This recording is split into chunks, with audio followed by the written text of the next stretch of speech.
Hi, I'm Malika Bilal. And I'm Dan Ming. For millions of Palestinians, the ability to move freely around their homeland is a privilege few are granted. Walls of concrete and barbed wire keep many of them locked in and many of their relatives and friends locked out.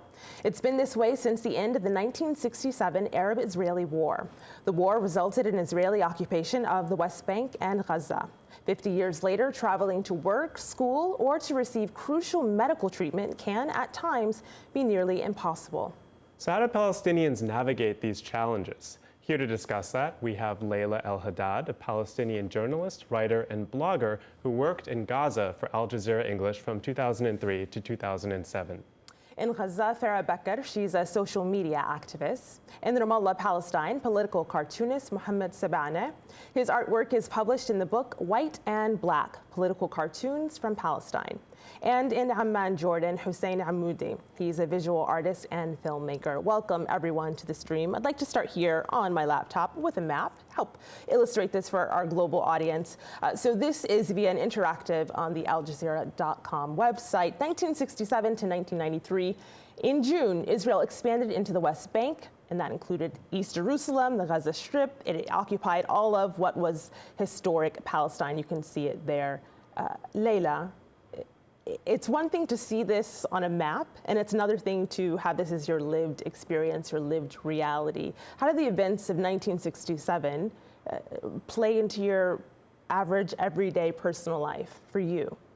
That's a great question. It's actually the date that, it's sort of a pivotal date in the sense that it's the year that, as you mentioned, Israel formally occupied what became known as the Gaza Strip and the West Bank and East Jerusalem and the Golan.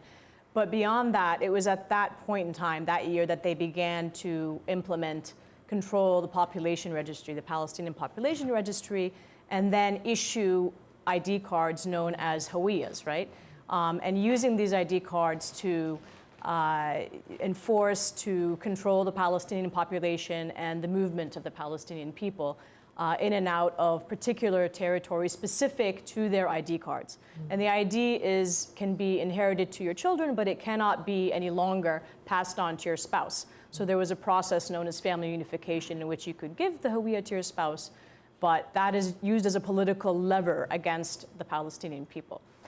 So your family members, do you know, what were their ID cards? Right, so we were lucky enough, if you weren't physically present in Palestine in 1967, at the time they conducted the population registry, you never received an ID, and you just sort of overnight lost your right to be able to return, to live, to reside in your own homeland. And that applied to a lot of Palestinians who were working in the Gulf at the time, like my uncle, like many other people. My parents were studying in Egypt, and because there was a need for physicians, they rushed them back through the Red Cross, and they were able to get ID cards that they then gave to us that we had to subsequently renew on a yearly basis through a very arduous process that involved, traveling through, at that point in time, not Rafah, but the Jordanian crossing, and getting strip searched as children, and it would take like 2 to 3 days to get in. And so it's a very obviously emotionally traumatizing experience that every Palestinian from that era will remember.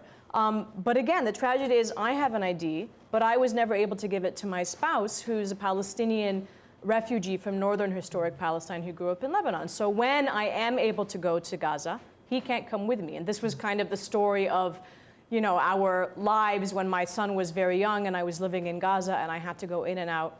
And I should mention another thing. Even though I have a hawiyah, that doesn't guarantee me entry into Gaza, as you know.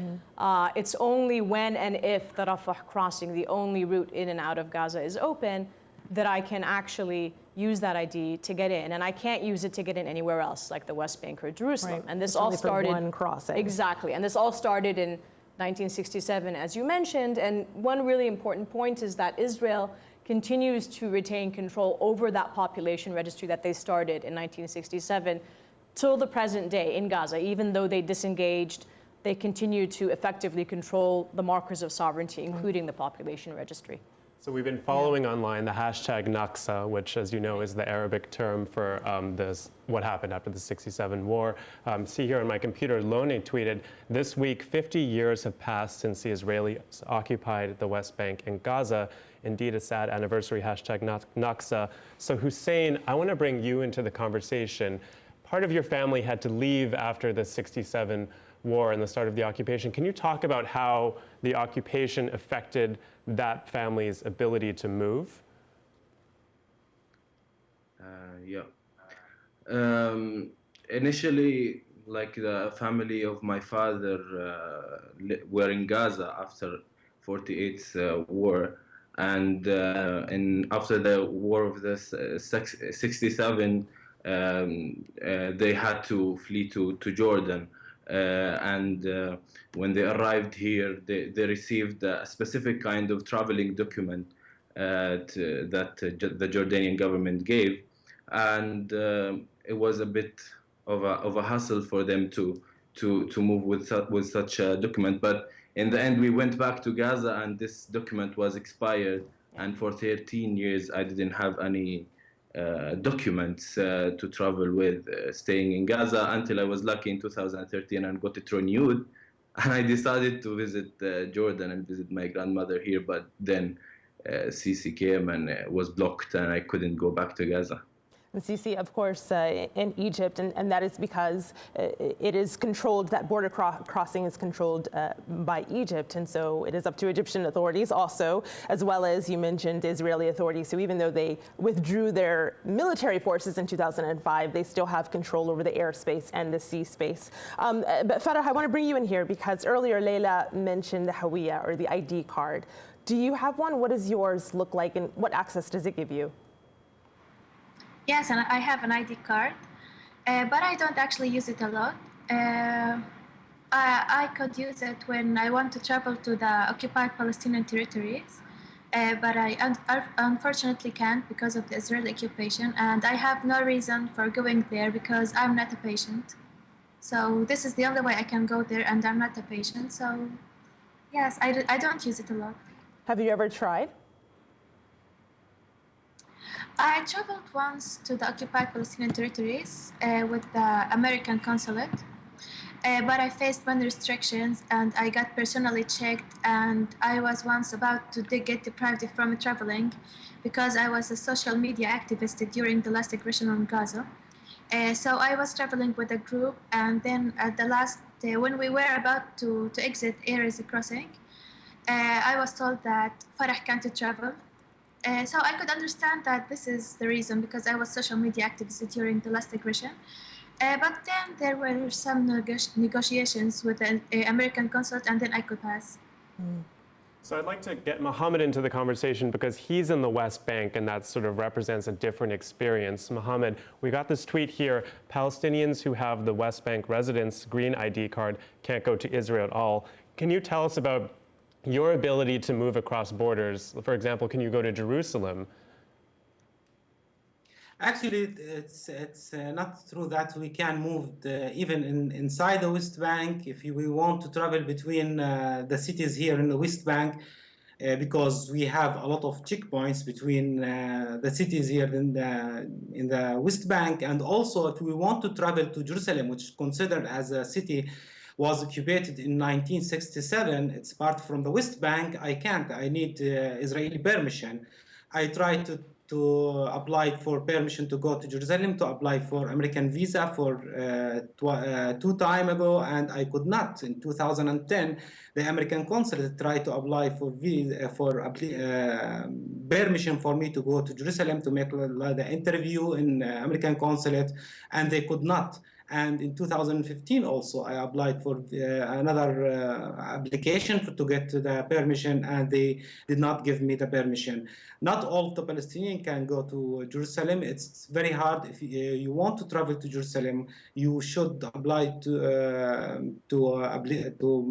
permission from the Israeli government, and when they give you the permission, you can go there. Under that, you cannot go to Jerusalem or to 1948 area also. So among our guests, who has been to Jerusalem? And of course, this is a special place, has special significance for several religions and people in general in the region. Show of hands, who has been to Jerusalem? Leila, have you been? I feel like I'm in a school here. Yes. But the last time I was able to go was 2001. And that was when the wall was still sort of in construction or in the nascent phases, and it was still possible with a permit. I had a tasrih that enabled me to go to the West Bank for a couple of months to get in kind of illicitly to go to Jerusalem without someone. There wasn't Qalandiya checkpoint at that point, so you could kind of sneak in without getting caught. Okay, so I want to share with our audience because the raising of hands, you couldn't see them all, but only Layla, only Layla raised her hand. So take a look here at this is an interactive using GPS done via Al Jazeera English. Do all roads lead to Jerusalem? And you scroll down here, and there are 4 stories of people who tried or attempted to make that journey. I want to share one in particular. This is Dr. Sami Nakhle, Palestinian man. He lives in a refugee camp in the occupied West Bank, and here's what happened when he tried to enter Jerusalem.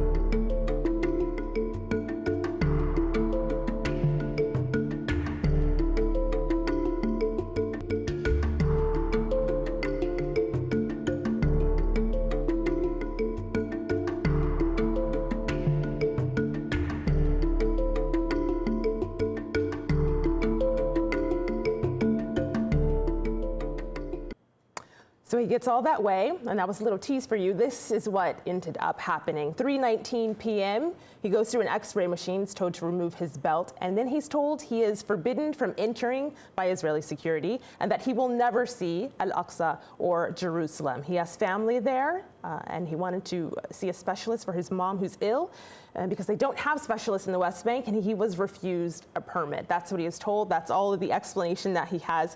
Hussein, can you relate to this story at all? I know that you told our producers ahead of the show that going to Jerusalem is not even something that you thought about because it's just out of your hands.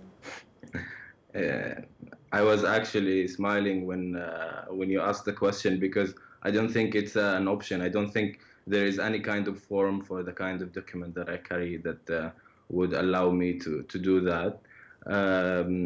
Yeah, it's sad. I'm Palestinian. My parents are Palestinians. I'm Palestinian. The only part of Palestine I saw was Gaza Strip, which is like 365 kilometers square of whole Palestine. So it's not even an option for me to try. And even if there is an option, I wouldn't accept to do that, because I will have to go through the Israeli embassy, and that's something I wouldn't do. I should mention also that there's obviously a constant effort to Judaicize Jerusalem and to transfer Palestinians out of the city. And so Palestinians with an East Jerusalem Hawiyya have a very hard time retaining their residency there and are subject to all kinds of rules and so forth. And I remember meeting a Palestinian man from Bethlehem in North Carolina whose wife was an East Jerusalem resident and who, when the wall got built, was unable to go visit her and their 3 children, and so opted to come all the way here to try to get citizenship, to go back just on visas, right? Because the U.S. citizenship doesn't nullify your Hawiyya, just so they could see each other, and she didn't want to give up her residency. So this is a whole other element, is what East Jerusalemites have to go through, you know, vis-a-vis. And I should mention also that on the checkpoints that Mohammed was talking about, including in Erez crossing for those privileged few who are able to use it to cross into the West Bank from Gaza, the Israelis will often screen for informants. And so they'll use this as a form of coercion against young Palestinians and the sick and the elderly to say, I heard you have a mother who needs treatment in Israel, or I heard that you want to go to Jerusalem and you haven't been able to. That can make that happen very easily if you do X, Y, and Z. Or they'll put them in, they'll detain them until they agree to do that. This is another thing that is very common. Mohammed, you were trying to jump in? Actually, a lot of families here from the West Bank, if the man from Jerusalem and the woman from the West Bank, they should live in area between Ramallah and Jerusalem called Kufr Aqab.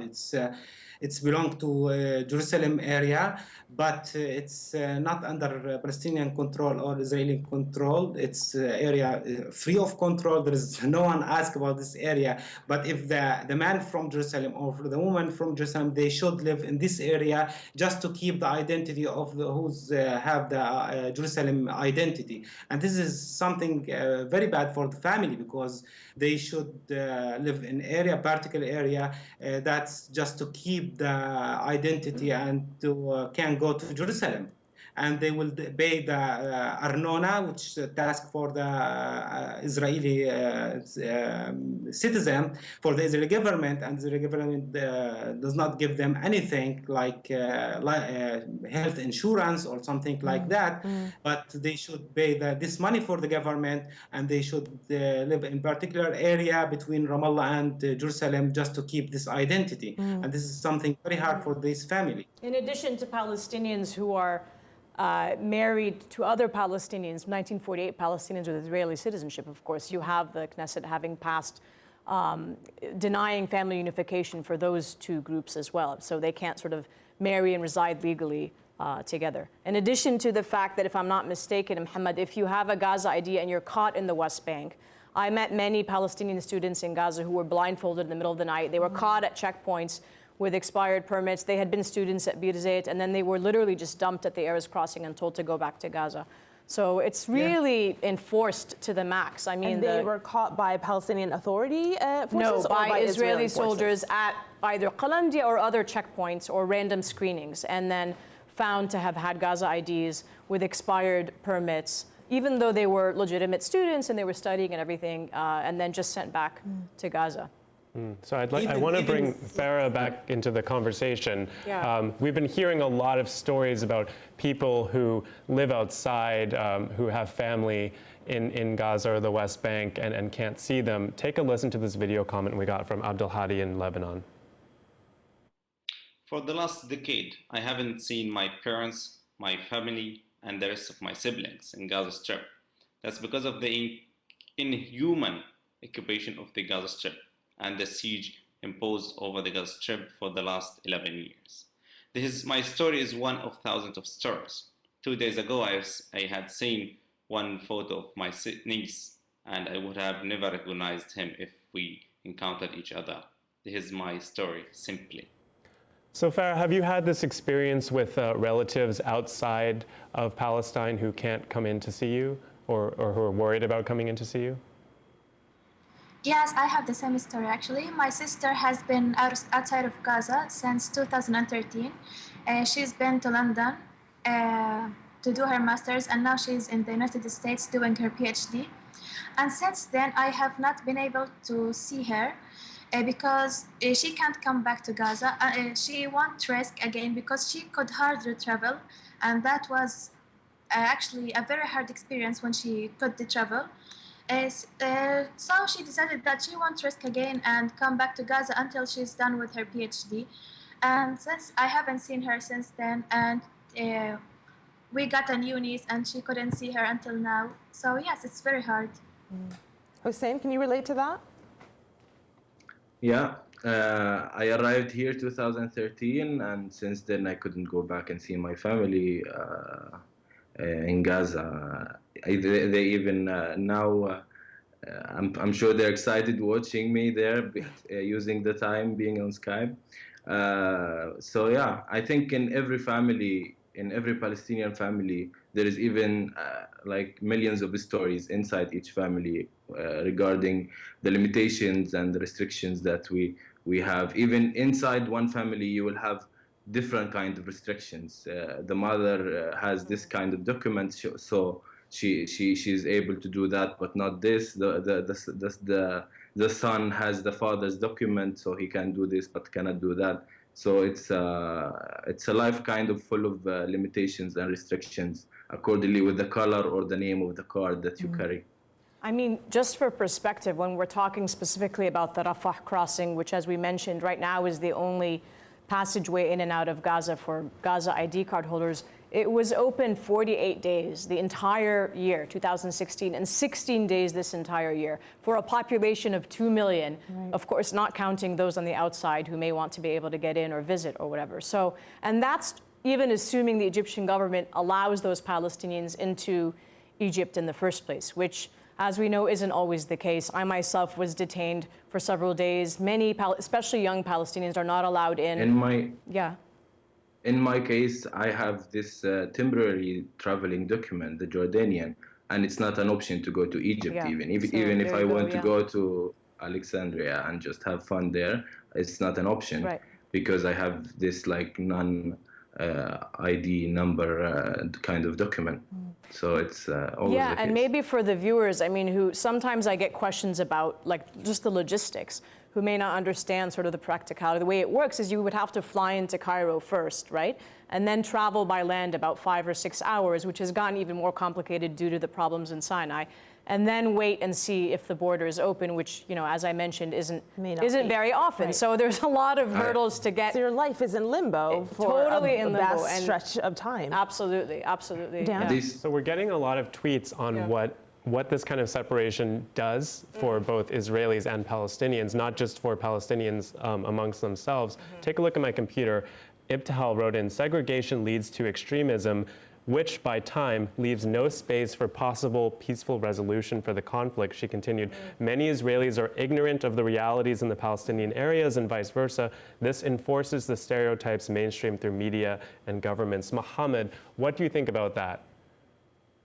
I think I'm agree with that, but we don't have choice to give for example, the Israeli the right to move into the West Bank or Gaza. The Israeli government make this restriction. The Israeli government built this wall between 1948 area and 1967 area, and they have the choice to give the Palestinian the right to move inside the West Bank or between the Palestinian city and 1948 area, and with the Palestinian city and Jordan also. The last two times I traveled to Jordan, they stopped me for more than 5 hours just because they want to ask me, but because I'm an artist or I'm a cartoonist and I criticize them. So you mentioned that is a good segue. I want to show the audience what your cartoons look like, and of course they are behind me throughout the show. But take a look at my screen here. Here's one. It looks like a husband and a wife, and they are split by this separation wall. Just tabbing through a few of your photos here. The one that I find really most striking is this one, because based on my own interpretation of it, it looks like it's a never-ending situation. This is infinity that people cannot get out of. Is that what you were trying to convey? Yeah, this is my cartoon from my book, White and Black, which was published by Just Word Book. And this cartoon just to present what's happening in West Bank and Gaza. That's the restrictions and the wall around the Palestinian. It's like infinitive situation, because not just if you want to travel outside, like even if you want to travel between the Palestinian city, sometimes if you want to just to visit your family, like tomorrow I should go to visit my family, I should cross 3 checkpoints from Ramallah to Jenin. The destination between Ramallah and Jenin look like the destination between DC and Baltimore. It's just take one hour between Ramallah and Jenin, but sometimes I should wait for more than 3 hours or 4 hours to cross this destination. And this is something crazy around the Palestinian, not just in Gaza or West Bank, and around all the Palestinian city and villages. We're going to have to pause the conversation on, unfortunately, that depressing note, but we will pick up in our online post show to talk about the future with our guests at stream.aljazeera.com. Now, before we go, a special thanks to Just World Books. You just heard their plug there for allowing us to show some of Mohammed's artwork. You can find more in his book, White and Black, Political Cartoons from Palestine. And to learn more about the 1967 Arab-Israeli War, check out the documentary The War in June. It's now streaming on aljazeera.com. You'll also find the interactive Palestine in Motion. It's detailing what it means to be Palestinian. It's a gorgeous interactive, and you'll find that link right on the homepage. And until then, we'll see you online.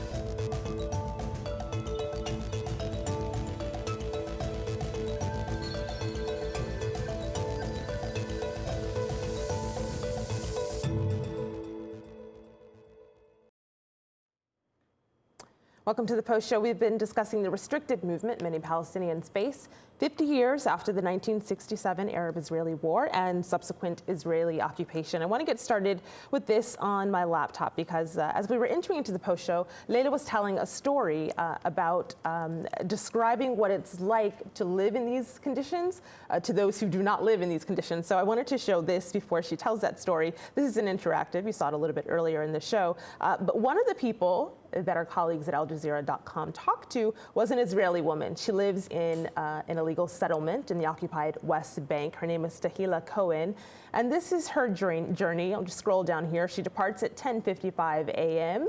and she arrives in Jerusalem without problem. About 58 minutes later. It is a long journey, but there are no problems. There are no papers that she doesn't have. Leila, can you talk to us about the difference? And do you think, as that tweet from Dan earlier, from someone who said, Israelis may not even recognize the difference. They don't even know that there is a difference. No, they don't. In fact, I remember, many years ago, after having crossed through Rafah, and a particularly, arduous day where it took me more than 14 hours with my 3-year-old son to cross, and I was just like completely exhausted. And finally, after like 24 hours, I made it to Heathrow Airport, and our plane from Cairo coincided with a plane from Tel Aviv. And all I could think about at the time was, my gosh, these people, it took them a couple hours. They have no idea what I just went through to get here. And speaking to your point. And I remember I once ran a simulation with high school students doing this, assigning them different roles, like you're a settler, you're a Palestinian student, you're a soldier. And they were shocked at, and you're right, those who were the settlers that took them 40 minutes to get across just had no idea what the other person went through because of the wall. And to answer, in response to Ibtihad's question, I absolutely agree with Mohammed that obviously it's not as though Palestinians have a say in this and can control how open our borders are, which people often mistakenly assume that we do. But I always say borders make people less secure, not more secure, in response to, the frequently propagated, Israeli point about, well, we need this to stop suicide bombing and so forth. It makes them less secure. It makes them, them culturally stagnate. It makes them definitely closed off. And obviously, it's not in our hands. But I absolutely agree. Without that kind of, interaction or exposure, and I've done projects where like I was mentioning to you before, where we've mapped, certain areas in Gaza on a street in Tel Aviv, and the idea wasn't some kind of, thing to, kumbaya and get everyone. The idea was quite the opposite, to get Israelis to experience Gaza through like my voice narrating to them, this is what you're seeing, so that whenever they pass by that spot, they could then remember and think about Gaza and think differently. Personally, I grew up with Palestinians in the suburbs of Chicago, and so I'd heard about these struggles, but it wasn't until I visited for myself and got stuck for 8 hours at the Allenby Bridge after crossing it over from Jordan that I realized that even my American passport is not going to give me privileges. No. And it's much worse for people who, of course, don't have that passport. Absolutely. So it isn't until you really walk those shoes that you can understand it. But it affects everything about your life, right? It's not an inconvenience, which is another thing that I frequently hear people saying, don't complain, it's just an inconvenience, so what, you wait a few hours.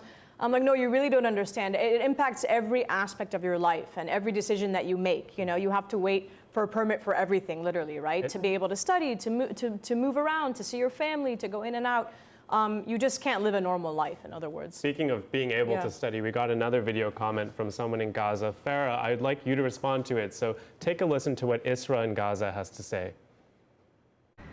I have 7 offers to study at UK different universities, and I also got 2 scholarships to study at a Scottish university. However, I lost both of them. The main reason was the imposed siege on Gaza and the continuous closure of the crossings that we don't know the exact time for them to open. Although my university gave me an extension in time, the second opening of the crossing happened after the extension that I was given ended. So Farah, Isra talks about losing scholarships because of not being able to cross the border. Can you talk about how the siege and the troubles at the border, the inability to cross, affect your own thinking about your future? Actually, when we want to think about anything, about traveling or applying for a scholarship or anything, the first thing we think about is not where we want to go or what we want to study. The only thing we think about is how will we be able to get outside of Gaza. For example, after the last aggression on Gaza, I was about to get honored by the IMEU in the United States for the work I did during the aggression. But unfortunately, I lost that chance because I couldn't get if you want to travel, we can travel either from the Egyptian side or the Israeli side. And the borders between Gaza Strip and Egypt were closed. So traveling through Egypt was impossible. My only way was to travel through a Red crossing. But I couldn't get the permission on time because Israelis often make traveling difficult. So I couldn't get the permission on time and I lost my chance. Although I was so excited and my parents told me that if I study more, they will allow me to travel. So I lost my chance. And this is what we suffer from every day. I believe that the traveling is an essential right for all humans, the right to mobility. But for Palestinians, especially in Gaza, it's a dream. Those are deep words. There's something I would like to add. Please, Hussein, go ahead. There is the dangerous part of this is also that they're not allowing people from outside to come and visit. As you were saying, it's sometimes about waiting 8 hours, but it's also sometimes about denying them. And this is one of the things that I've been working on, that there are so many internationals are being denied entry to Palestine by the Israeli authorities. And this also, it's a dangerous sign, I guess, also. It's not only for Palestinians, but not allowing visitors to come and see this life and like connect to the people of Palestine. So Hussein, of course, that is a perfect segue to what I want to show our audience next, which is a music video that you directed about two women who were, they go over the Allenby Bridge from Jordan to try to get into Israel, and they are stopped by Israeli forces and they're turned back. Take a look. مش ممنوعين من السفر بس انت مانعهم منه اللي بده يزور ارضه منه اللي بده يكمل دراستهم عم تزعج الكل لما يدخل على الجسر اسئلتك بايخه مع انه السؤال سهل بس مش مفهوم شو قصدك ولا شو حالك. What were you hoping for, in putting this out? Was it just out of a sense of frustration and so this is how you were channeling your energy, or what are your hopes for this? Like literally generally is to share the experience of these people, and like for them it was a connection to the Palestinians and a glimpse of feeling of how the daily life of Palestinians is by getting denied on that checkpoint or not being able to travel or not being like feeling the refusal. So sharing the experience of these international people, I thought that will have a touch to the audience by connecting to the human part of this story, more than anything else. That's beautiful. I think that you likely will be successful with that, at least with some of the people who see it. And of course, we can tweet out a link to that and to all of our guests' work today. I want to thank everyone for being part of this conversation. It's a heavy one, 50 years of occupation, one of the longest in modern history. It is no light matter, but thank you for sharing your experiences and your stories with us. I will give the last word, though, to community, Dan. And I'll give the last word to Isra in Gaza, who I played her video comment earlier. She tweeted us just now. She said, being denied the freedom to move means to bear the unbearable. Thanks very much to everyone. Layla Al-Haddad, Farah Bakr, Mohammed Sabana, and Hussein Amoudi. And of course, thank you to our community for being part of this conversation. The conversation continues online with #AJStream.